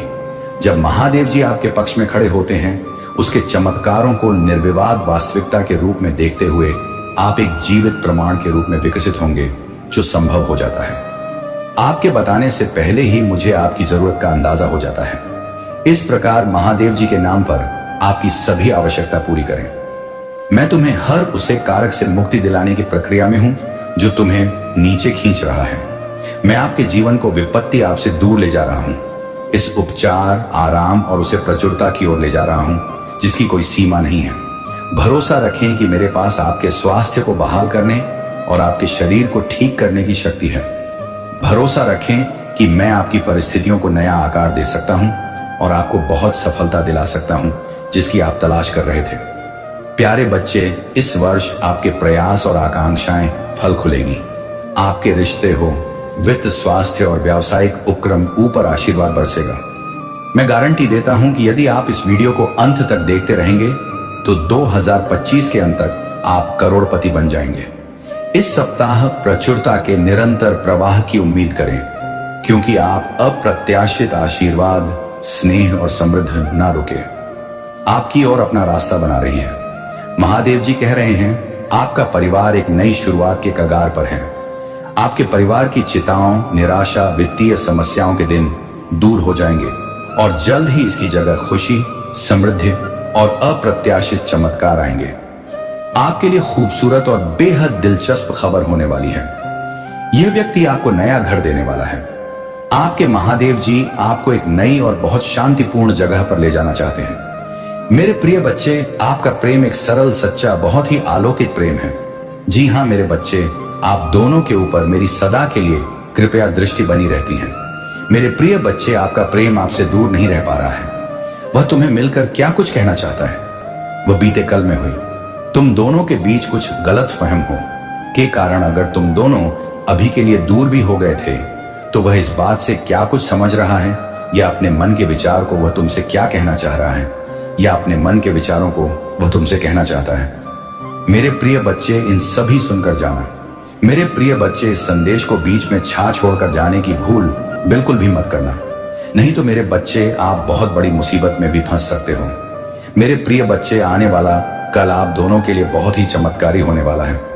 जी हाँ मेरे बच्चे, आपका वह जो प्रेम है आपके बिना रो रहा है, वह तड़प रहा है। जी हाँ मेरे बच्चे, मैं उसको भली भांति रूप से जानता हूं कि उसका प्रेम तुम्हारे प्रति इतना सरल व सच्चा है और ठीक वैसे ही तुम भी वो अपने दिल से बहुत प्रेम करते हो। हाँ मेरे बच्चे, वह बात अलग है कि बीते कल में तुम दोनों के बीच कुछ मतभेद चल रहा है, जिसके कारण अभी तुम दोनों एक दूसरे के साथ बात भी नहीं कर रहे हो। परंतु मेरी बच्ची हो, जो समय था वह आप दोनों एक विपरीत दिशा में चल रहा था। लेकिन मेरे बच्चे, समय कभी भी एक जैसा नहीं रहता। बदलते समय के साथ आप दोनों के बीच ही जो दूरियां हैं वह भी कम हो जाएंगी। जी हाँ मेरे बच्चे, अगर आज आपको मेरा यह संदेश प्राप्त हुआ है तो मेरी इस वीडियो को लाइक करके चैनल को सब्सक्राइब कर देना और साथ ही साथ मेरा भाग्यशाली अंक 333 लिखकर मुझे अपनी स्वीकृति प्रदान करा देना। मैं जानता हूं जीवन में जब आप किसी के साथ अपना इतना समय व्यतीत कर लेते हो, वह जब आपको किसी इंसान के साथ अपना जीवन बिताना अच्छा लगने लगता है, तो तभी कुछ इस तरह की घटना घटित हो जाती है जो तुम्हारे को अलग कर देती है। उस समय आपको अपना जीवन किस प्रकार का लगने लगता है मैं भली भांति लोग से जानता हूं। मेरे प्रिय बच्चे, आप दोनों के जीवन में सदा खुशी बनी रहे, आप दोनों जीवन में एक दूसरे के साथ रहे, वह आपके ऊपर मेरी सदा के लिए कृपया बनी रहे। मेरे प्रिय प्रिय बच्चे, उसके लिए आपको मेरी इस वीडियो को लाइक करके चैनल को सब्सक्राइब करने के साथ साथ मेरा भाग्यशाली है 4-5 अप लिखकर मुझे अपनी स्वीकृति प्रदान करा देना। मेरे प्रिय बच्चे, ऐसा करने से मैं आपके जीवन से जुड़े संकेत रूपी संदेश आपको अपने इस चैनल पर प्रदान करता रहूंगा। तो मेरे प्रिय बच्चे, चैनल को सब्सक्राइब करना मत भूलना। मेरे बच्चे, जीवन में किसी भी मनुष्य इंसान का साथ हमें जीवन जीने के लिए एक अद्भुत शक्ति देता है, जिस शक्ति के कारण हम अपने जीवन में हमारे साथ चल रही सभी प्रकार की समस्या या किसी भी तरह की बुरे वक्त को झेलने या बिताने में हम उसके साथ रहते हुए सभी समस्याओं का भक्ति रूप से सामना कर सकते हैं।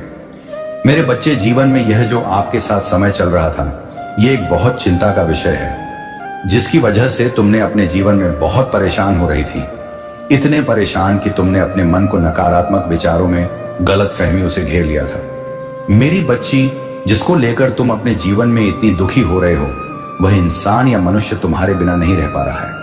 वह हर समय केवल और केवल आपके ही अपने मन में विचार सोच रहा है। वह भी आपसे अलग हो, कड़क रहा। समय से आप दोनों के बीच जिस तरह के मतभेद चल रहे थे या जिन गलत फहमी के कारण आप दोनों की जीवन में यह स्थिति पैदा हो गई थी, वह इंसान जब मन से भी यही सोच रहा है कि कैसे हो इन सब बातों में गलत फहमियों को खत्म करें और इस तरह वह आपसे मिलकर तुम्हें अपने दिल का हाल बताएं।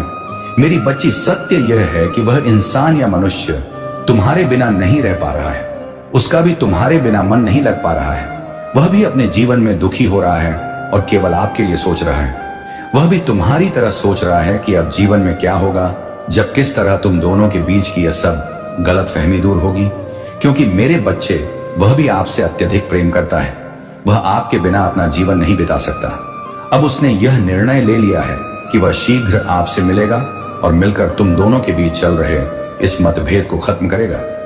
मेरे बच्चे, अब वह समय दूर नहीं कि वह आपसे मिलूं। आपसे मिलकर सभी प्रकार के क्रोध को खत्म कर देगा। मेरे बच्चे, तुम बस मुझ पर भरोसा रखो और अपने जीवन में सकारात्मक विचारों के साथ करो। बाकी मेरे बच्चे, मैं तुम दोनों के साथ हूं। मेरे प्रिय बच्चे, आज मैंने आपके प्रेम के विषय में आपको बहुत सारी बातें बताई, जिन सब बातों का विशेष से आप बिल्कुल अनजान थे। मेरे प्रिय बच्चे, मैंने आपको आपके जीवन से जुड़ा एक बहुत महत्वपूर्ण विषय जो आपकी टीम के विषय में था, उसके लिए मैंने आपको एक शुभ संदेश प्राप्त करा दिया है। मेरे प्रिय बच्चे, अब आप अपने जीवन में अपने प्रेम को लेकर सदा के लिए खुश रहना, कभी भी प्रेम के विषय में निराश पर उदास होने की कोई भी आंकता नहीं है। मेरे प्रिय मित्र, अगर आप भी मेरे एक संदेश निसंदेह हो तो मेरा भाग्यशाली अंक 800 हिसास लिखकर इस वीडियो को लाइक और चैनल को सब्सक्राइब कर देना। मेरे बच्चे, आज की यह कथा पूरा जरूर देखना, तुम्हें बहुत बड़ी सीख मिलेगी और अपने जीवन को और बेहतर बना सकोगे। अर्जुन कुंती का सबसे छोटा पुत्र था। इसके पिता का नाम पांडु था, लेकिन न वास्तविक पिता तो इसका इंद्र था। पांडु रोगग्रस्त था और पुत्र पैदा करने की उसमें सामर्थ्य नहीं थी। इसी कारण उसने कुंती को अन्य पुरुषों के साथ रमण करने की आज्ञा दे दी थी, जिससे पुत्रों के द्वारा आगे वंश परंपरा तो चले। उस काल में इस प्रकार के यौन संबंध किसी प्रकार दूषित नहीं समझते जाते थे, क्योंकि उनके पीछे उद्देश्य पवित्र रहता था। इस प्रकार पांडु की आज्ञा से कुंती को इंद्र से, अर्जुन धर्म से, युधिष्ठिर पवन से, भीम और माद्री को अश्विनी कुमारों से नकुल और सहदेव पुत्र रूप में प्राप्त हुए। अर्जुन इंद्र के समान ही प्रतापी और पराक्रमी था। पांडवों में सबसे अधिक युद्ध कुशल और वीर वही था। महाभारत युद्ध में इस पक्ष का सबसे बड़ा महारथ वही था, जिसने कौरवों के परम वीरों से टक्कर ली और अंत में सबको पराजित कर दिया। वह आपके बिना अपना जीवन नहीं बिता सकता। अब उसने यह निर्णय ले लिया है कि वह शीघ्र आपसे मिलेगा और मिलकर तुम दोनों के बीच चल रहे इस मतभेद को खत्म करेगा। मेरे बच्चे, अब वह समय दूर नहीं कि वह आपसे मिलूं। आपसे मिलकर सभी प्रकार के बाकी मेरे बच्चे, मैं तुम दोनों के साथ हूं। मेरे प्रिय बच्चे, आज मैंने आपके प्रेम के विषय में आपको बहुत सारी बातें बताई, जिन सब बातों का विशेष से आप बिल्कुल अनजान थे। मेरे प्रिय बच्चे, मैंने आपको आपकी जीवन से जुड़ा एक बहुत महत्वपूर्ण विषय जो आपकी टीम के विषय में था, उसके लिए मैंने आपको एक शुभ संदेश प्राप्त करा दिया है। मेरे प्रिय बच्चे, अब आप अपने जीवन में अपने प्रेम को लेकर सदा के लिए खुश रहना, कभी भी प्रेम के विषय में निराश पर उदास होने की कोई भी आवश्यकता नहीं है। मेरे प्रिय मित्र, अगर आप भी मेरे एक संदेश निसंदेह हो तो मेरा भाग्यशाली अंक 5 पाल लिखकर इस वीडियो को लाइक और चैनल को सब्सक्राइब कर देना। मेरे बच्चे, आज की यह कथा पूरा जरूर देखना, तुम्हें बहुत बड़ी सीख मिलेगी और अपने जीवन को और बेहतर बना सकोगे। अर्जुन कुंती का सबसे छोटा पुत्र था। इसके पिता का नाम पांडु था, लेकिन वास्तविक पिता तो इसका इंद्र था। पांडु रोगग्रस्त था और पुत्र पैदा करने की उसमें सामर्थ्य नहीं थी। इसी कारण उसने कुंती को अन्य पुरुषों के साथ रमण करने की आज्ञा दे दी थी, जिससे पुत्रों के द्वारा आगे वंश पर परंपरा तो चले। उस काल में इस प्रकार के यौन संबंध किसी प्रकार दूषित नहीं समझते जाते थे, क्योंकि उनके पीछे उद्देश्य पवित्र रहता था। इस प्रकार पांडु की आज्ञा से कुंती को इंद्र से, अर्जुन धर्म से, युधिष्ठिर पवन से, भीम और माद्री को अश्विनी कुमारों से नकुल और सहदेव पुत्र रूप में प्राप्त हुए। अर्जुन इंद्र के समान ही प्रतापी और पराक्रमी ठाट पांडवों में सबसे अधिक युद्ध कुशल और वीर वही था। महाभारत युद्ध में इस पक्ष का सबसे बड़ा मट्ठी वही था जिसने कौरवों के परम वीरों से टक्कर ली और अंत में सबको पराजित कर दिया। इंद्र ने पिता होने के नाते समय समय पर अर्जुन की सहायता की थी। गुरु द्रोणाचार्य ने इसको धनुर्वेद की शिक्षा दी थी। उस समय पाठशाला में कौरव पांडव सभी मिलकर अस्त्र शस्त्र विद्या सीखते थे। अर्जुन उन सब में तीव्र बुद्धि वाला था। गुरु के बताने पर तत्क्षण ही बात उसकी समझ में बैठ जाती थी और वह उसी समय उसका प्रयोग करके सभी अन्य साथियों को विस्मित कर देता था। कौरवों के विद्वेष का एक कारण यह भी रहा, गुरु द्रोणाचार्य उसको अपने पुत्र अश्वत्थामा से भी अधिक चाहते थे। वह भी सदा गुरु की भक्ति में सन्नद्ध था। इसी गुरु भक्ति के कारण तो वह महाभारत युद्ध प्रारंभ होने से पूर्व युद्ध स्थल पर खड़ा हुआ व्यथित हो उठा था कि गुरु और इस वृत्त समुदाय को मारकर ऐसा कौन सा सुख है जिसकी मैं कामना करूं। लेकिन कृष्ण के उपदेश ने उसके संशय को मिटा दिया। फिर भी चाहे द्रोणाचार्य कौरव पक्ष से लड़ रहे थे, अर्जुन की श्रद्धा उनके प्रति कम नहीं हुई थी।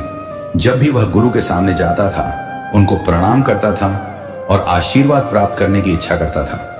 अश्वत्थामा और अर्जुन में काफी गहरी मित्रता थी। वे दोनों ही गुरु के प्यारे थे और सदा अपना अस्त्र शस्त्र कौशल बढ़ाने में लगे रहते थे। एक रात की बात है, गुरु द्रोणाचार्य और अर्जुन पास बैठे भोजन कर रहे थे। उसी समय सहसा दीपक बुझ गया, अंधेरा हो गया और उसमें हाथ से हाथ देखना असंभव हो गया। उस समय यह देखकर कि अर्जुन के हाथ का कौर सीधे मुंह में ही गया, उन्होंने कहा, वत्स अर्जुन, अब मुझे विश्वास है कि तू शब्द वेदी बाण चलाना शीघ्र सीख जाएगा। उसी समय द्रोणाचार्य ने शब्द वेदी बाण चलाना अर्जुन को सिखाया और वह कुछ ही क्षण में उसकी क्रिया सीख गया। उसी के द्वारा तो उसने अनेक स्थलों पर शत्रुओं के कुचक्र को व्यर्थ कर दिया था। मगर ने उनका पैर पकड़ लिया। द्रोणाचार्य ने शिष्यों की परीक्षा लेने हेतु पुकारा, वत्स, मुझे यहां एक ग्राह ने पकड़ लिया है। यह जल के भीतर मुझे खींचे ले जा रहा है, आकर मुझे बचाओ। गुरु की पुकार सुनकर सभी छात्र भाग कर आए, लेकिन तट पर आकर सभी किंग कर्तव्य विमुह से होकर एक दूसरे की ओर ताक लगे। अकेला अर्जुन ऐसा था जिसने उसी क्षण धनुष पर बाण चढ़ाकर जल के भीतर मारे और 5 बाणों से उस ग्रह को मार डाला। इस तरह की तत्काल बुद्धि अर्जुन में ही थी। परिस्थिति के सामने झुकना तो उसने सीखा ही नहीं था।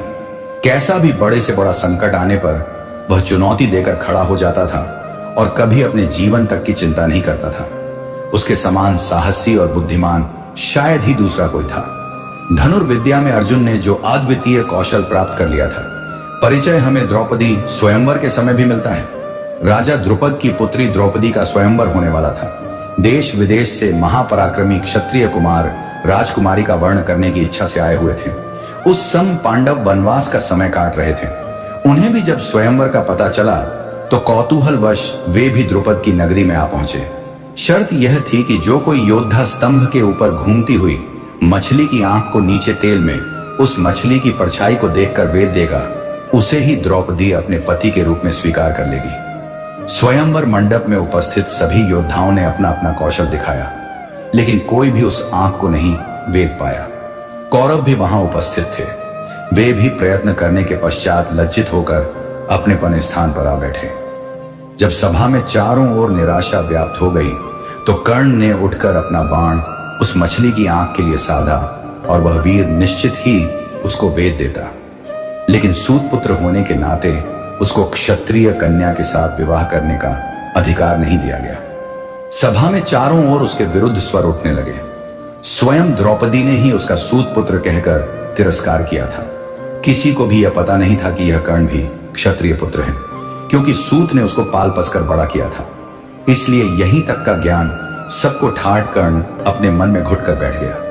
तब सबसे अंत में अर्जुन ने अपने धनुष पर बाण साधा और नीचे तेल से भरे कर्ण में मछली की परछाई देखकर उसने उसकी आंख वेद दी। बस चारों ओर बैठे योद्धाओं के हृदय धक से रह गए। द्रौपदी ने आकर उसके गले में वरमाला डाल दी। इस तरह अपने वनवास के समय भी अर्जुन के पराक्रम के कारण पांडवों को द्रौपदी जैसी श्रेष्ठ पत्नी मिली, जो सदा पांडवों के लिए प्रेरक शक्ति बनी रही। कौरवों और कर्ण के हृदय में उस समय भी कील ठुक गई थी। सभी क्षत्रियों ने इसका विरोध किया था और अपने पने अस्त्र शस्त्र उठाकर सभी ने अर्जुन को ललकारा था कि हमारे होते हुए एक भिखमंगा द्रुपद की पुत्री को नहीं ले जा सकता। स्थिति काफी भयानक हो गई थी। अर्जुन ने उन योद्धाओं के समूह का अकेले ही सामना किया और सबको परास्त करके उसने यह सिद्ध कर दिया कि वह वनवास के समय भी कोई भिक्षु या याचक नहीं है, बल्कि एक पराक्रमी योद्धा है जो एक बार तो सारे संसार के योद्धाओं को चुनौती दे सकता है। सबको पराजित करके वह अपने भाइयों के साथ द्रौपदी को माता के पास ले गया। वह अपने भाइयों और माता को अपनी जान से भी अधिक चाहता था। स्वार्थ तो उसे छू तक नहीं गया था। यद्यपि द्रौपदी को उसने अपने पराक्रम के बल पर प्राप्त किया था और उसके भोग करने का अधिकार उसी को था, लेकिन माता के यह कहने पर कि जो भिक्षा लाए हो उसे सभी मिलकर बांट लो, अर्जुन ने द्रौपदी के ऊपर अन्य भाइयों का अधिकार स्वीकार कर लिया। कुंती ने तो बिना यह जाने कि वह द्रौपदी थी, कोई स्थूल वस्तु नहीं, यह बात कही थी, लेकिन अर्जुन ने अक्षरशः अपनी माता की आज्ञा का पालन किया। वह कभी भी मर्यादा नहीं तोड़ता था और सदा अपने बड़े भाई युधिष्ठिर की आज्ञा मानता था। जब द्रौपदी पर सभी का अधिकार हो गया तो पांचों भाइयों ने मिलकर यह निश्चय किया कि जिस समय द्रौपदी एक भाई के पास रहे उस समय अन्य चारों भाइयों में से कोई उसके पास ना जाए, और यदि भूल से कोई चला भी जाए तो उसे वनवास भोगना पड़ेगा। एक समय की बात है, युधिष्ठिर द्रौपदी के साथ एकांत में थे और जहां वे थे वहीं अर्जुन का धनुष रखा हुआ था। एक ब्राह्मण की रक्षा करने के लिए उसको धनुष की आवश्यकता थी, अतः वह नियम तोड़कर अंदर चला गया और धनुष ले आया। इस तरह उसने ब्राह्मण की रक्षा तो कर ली, लेकिन जो मर्यादा निश्चित की जा चुकी थी उसको मानकर वह वनवास भोगने चल दिया। वनवास में तीर्थ यात्रा करते समय मध्य देश में उसको नागन्या उलूपी प्राप्त हो गई। उसके साथ सहवास करके उसने एक पुत्र उत्पन्न किया था जिसका नाम बब्रुवाहन था। यह बालक अभिमन्यु की तरह ही महापराक्रमी था। अपने पिता अर्जुन को ना पहचान कर जब उसने उसी से युद्ध किया था, तब एक बार तो अपने पराक्रम से अर्जुन को भी मूर्छित करके उसे युद्ध स्थल पर पटक दिया था। इसी वनवास काल में ही अर्जुन की श्री कृष्ण से भेंट हुई। जब वह पश्चिम में प्रभास क्षेत्र में पहुंचे तो श्री कृष्ण भी अर्जुन नगर के भीतर नहीं घुसा, बल्कि रैव तक पर्वत पर ही ठहर गया। वहीं बलराम तथा यादवगण प्रमुख व्यक्ति उनसे मिलने आए। कुछ दिन तक वह वहीं रहा। इसी बीच में एक उत्सव हुआ जिसमें उसने कृष्ण की बहन सुभद्रा को देखा। उसके रूप और लावण्य को देखकर वह उस पर मोह मोहित हो गया। कृष्ण उसके हृदय के भाव को जान गए और सुभद्रा के लिए योग्य समझकर उन्होंने उसे सुभद्रा का हरण करने की सम्मति दी, क्योंकि कृष्ण यह भली भांति जानते थे कि वैसे बलराम तथा अन्य संबंधी सुभद्रा का विवाह अर्जुन के साथ नहीं करेंगे। सखा की बात पर विश्वास करके अर्जुन से सुभद्रा का हरण किया। सुभद्रा भी इस योद्धा को देखकर मुग्ध हो गई और पूर्ण संतोष के साथ उसकी पत्नी होकर चली गई। पीछे से बलराम तथा अन्य यादवों को बड़ा क्रोध आया, लेकिन कृष्ण ने सबको समझा दिया। बलराम तो युद्ध के लिए उतारू हो रहे थे, लेकिन कृष्ण के तर्कों के सामने वे भी चुप हो गए और अंत में सभी ने अर्जुन को सुभद्रा के योग्य वो स्वीकार कर लिया और विधि पूर्वक उन दोनों का विवाह करा दिया। उसी सुभद्रा के गर्भ से वीर बालक अभिमन्यु का जन्म हुआ, जिसने चक्रव्यूह में अपने पराक्रम से शत्रुओं को चकित कर दिया और जो अंत में अपने पिता का यश बढ़ाकर वीर गति को प्राप्त हुआ था। अर्जुन अपने ही सम्मान की चिंता नहीं करता था, दूसरों की मान मर्यादा की भी चिंता उसे रहती थी। उसने इंद्र के विरुद्ध अग्नि की मान मर्यादा की रक्षा की थी और उसी से उसे कपिध्वज नाम का दिव्य रथ और गांडीव धनुष प्राप्त हुआ। अग्नि ने इंद्र के दंभ को चूर करके खांडव वन को भस्म कर दिया। उसमें से केवल एम नाम का असुर तक्षक नाग और 4 शारक पक्षियों कसे सिवा कोई जीवित नहीं बचा, क्योंकि अर्जुन ने मां को प्राण दंड दिया था। इसलिए उसने अपनी कला से पांडवों के लिए 1000 खंभों का विलक्षण सभा भवन बना दिया। इसमें उसने कैलाश और मैनाक पर्वत से मूल्यवान मणियाकल थी। दत्त नाम का शंख भी मई ने ही अर्जुन को दिया था। अर्जुन महान